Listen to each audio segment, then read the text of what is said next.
when is a quadratic not a quadratic? Well, this particular equation is a quadratic with a bit of a twist. It's not a polynomial of any sort, really. It's not 8x squared add 6x minus 6 equals 3, but it is 8 lots of something squared plus 6 lots of something else, which is very similar to the original something. In fact, if that cos squared x had been a sine squared x, then it would look very much like a quadratic, and you could even solve it the same way you solve a quadratic. The only difference would be you would find the values of sine x instead of the values of x directly, which is not a problem, it just means there's an extra step to go. In fact, if you could change the sine x into a cos x, you could do a similar thing. It turns out the easiest thing to change is the cos squared x. If we use sine squared add cos squared equals 1, we can replace any instance of cos squared x with something involving sine squared x, or vice versa. So in this case, the cos squared x is going to have to go, and we're going to replace it with something involving sine squared x. Once this is done, and you're careful with a bit of rearranging, you can see that this starts to look a lot more like the quadratics we know and love. It's worth mentioning here, it's a good idea to be precise and explicit about any substitutions you do. I'm saying let s equals sine x. It's a fairly common thing to do, but it's a good idea to write it, not only because you will potentially forget what it was you were finding and finish your question too soon, but also because sometimes s will not be just sine x, it might be sine 2x or something similar but not quite the same, and you need to be aware of that when you get to the point where you work backwards. Keep in mind that what the question is asking for are solutions for x, and if we find solutions for s, we still have some work to go before we can find solutions for x. From here, solve on the calculator and it'll give you some answers nice and quickly. If you want to solve any other way, feel free. S equals a half or s equals a quarter. Now in this particular case, both of those yield valid solutions, but don't panic if you get to a calculator and discover that one of these gives you nonsense. It doesn't mean you've made a mistake necessarily, it just means the quadratic would be solvable if sine theta could be 2, let's say, but since sine theta can't be 2, that particular route is not going to yield you any solutions. Sometimes one of these will give you solutions and the other one won't. Maybe s equals a half and s equals minus 5. And sometimes both do, and potentially neither will. And you then have a quadratic equation that has no solutions. In the case where you get some solutions for sine x, you will have an infinite number of solutions for x, which is why they ask you for solutions within an interval. That range that they give you at the top, we're interested in values of x between 0 and 2 pi, inclusive in this case. So we make a note of that range for the very next part. If we're not explicitly aware of which range we're dealing with, we will end up making mistakes with more sophisticated questions. If sine x is a half, that generates for us the principal value. You just do inverse sine of a half on the calculator and you get pi by 6. That's 30 degrees. Since they asked for solutions to one decimal place, we can write equals roughly 0.5. But also remember that you can use the graph or the symmetries of the function or a unit circle to generate an additional solution. We get 5 pi by 6. And I would usually recommend you sketch yourself a bit of a rough graph. It doesn't have to be anything particularly fancy, but I would suggest something along the lines of, well, here's what a sine graph looks like, and I want solutions for a half. So, well, there's the one that I've got from the calculator, and here's another one which I can find by going just as far back from pi as I went in from 0. In other words, instead of pi by 6 above 0, I'll be pi by 6 below pi. And that also shows me why there are no more solutions within that range. My graph doesn't need to go further than 2 pi because that's as far as the range goes. For sine x equals a quarter, a very similar thing will happen. Our line will be a little bit lower on the graph, and we would therefore expect solutions, one of which is a little smaller, closer to 0, and one of which is a little larger, closer to pi. And that's what we're getting, 0.3 instead of 0.5 and 2.9 instead of 2.6. So, all good. At the end, it's a good idea to write out your solutions, and notice that in general, this is probably what you would expect, or this is the most you can hope for from an equation like this there are potentially up to 4 solutions for this particular type of equation, because we had to get lucky here. We needed to have both the sine x terms to give valid answers between plus and minus 1, and then we needed to have both of those solutions that appear to be within the range that we were dealing with. It's worth reiterating, when you make a substitution like the s for sine x, it's really important you don't just write something like this. It's very tempting to rewrite a quadratic in terms of x, because that can tap into all the bits of your brain that have ever solved any quadratics. They were probably quadratics in x rather than quadratics in something else. You can use a capital X if you like, but I tend to steer clear of anything that looks too much like an x, because you'll end up thinking it is later on. If you write this, 8x squared minus 6x add 1 equals 0, it will be wrong, and it will be marked wrong because x is already defined in the question. You don't want to co-opt a variable which has already been assigned to something. Not in Python, not in maths. And finally, how do you check the answers? Well, just like anything else, you could throw them back into the equation. And I would suggest you go right back to the original equation, because if any errors crept in the first line, you might have solutions which are valid solutions to your first line, but not valid solutions to the original question. This also ties in well with going back and reading the question. I was about to leave my answers as pi by 6 and 5 pi by 6, because let's face it, they're delightful, but giving solutions to one decimal place is how you get your final mark. So we go back and we make sure our values are rounded to this disgraceful level of precision.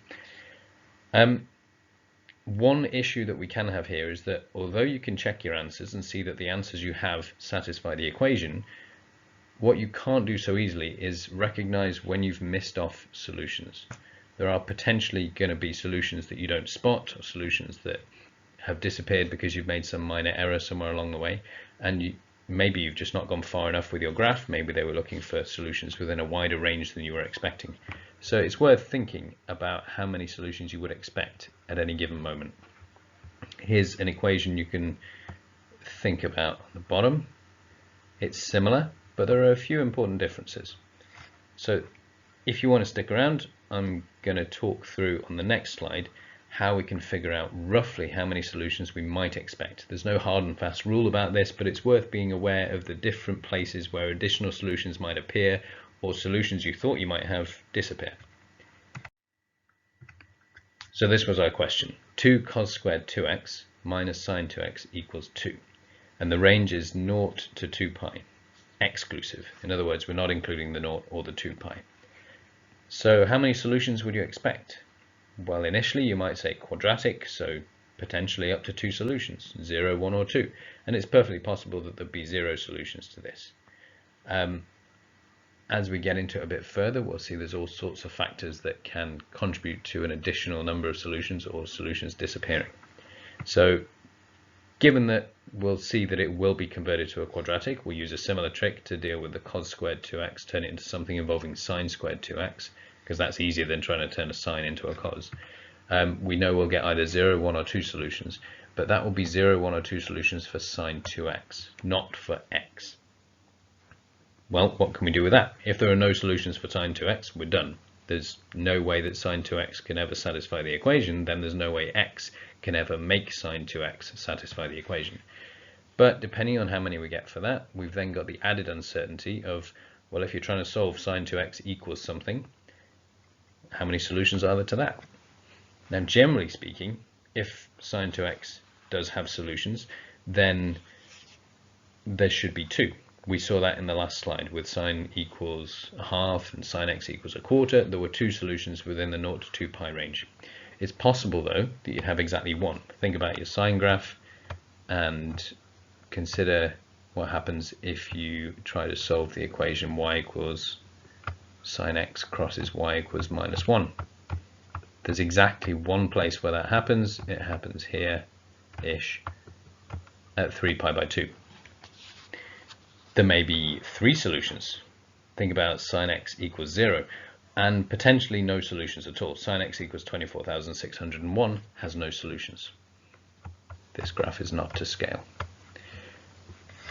So we've got a wide range of possibilities straight away, depending on what kind of numbers come out from the quadratic. There's no easy way to predict this from the beginning, but it's worth being aware of where they might come from as you work through a question. We've also got a strict inequality.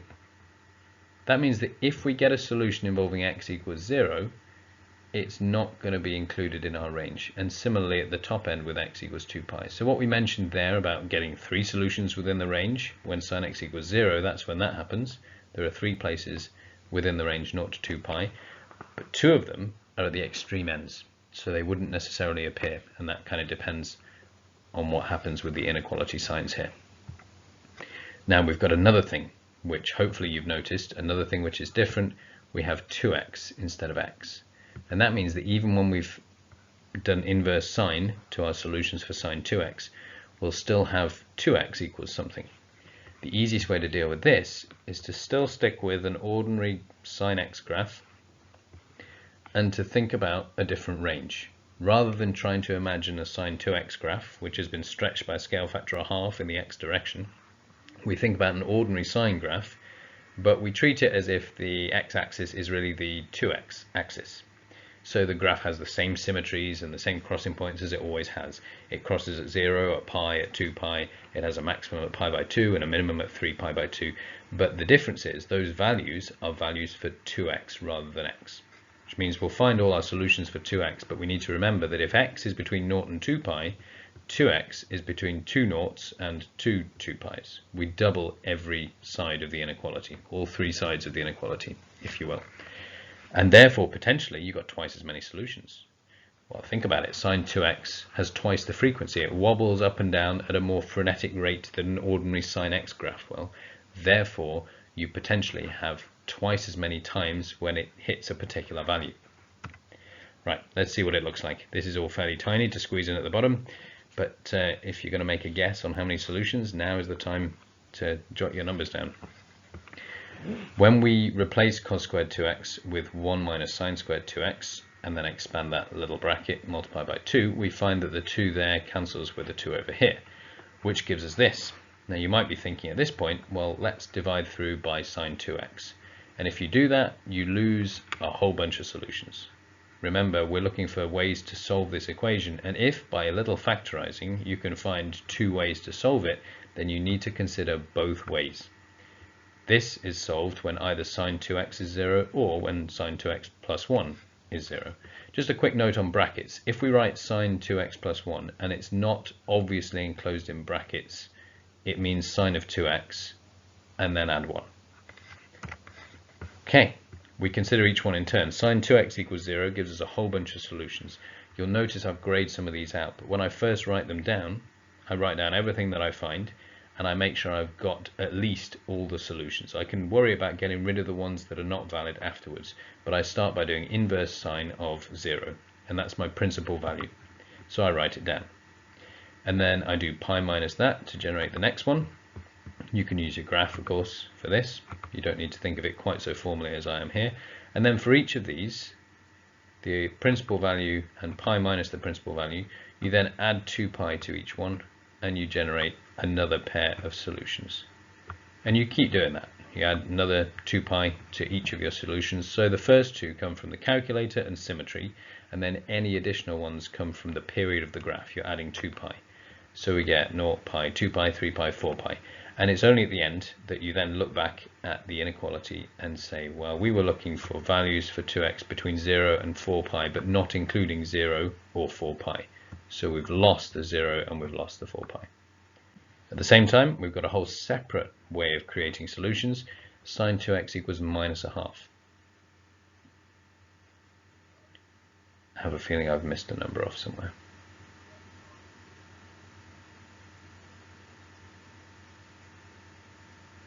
So let's find my error. I'm not going to start again. It's too late in the night.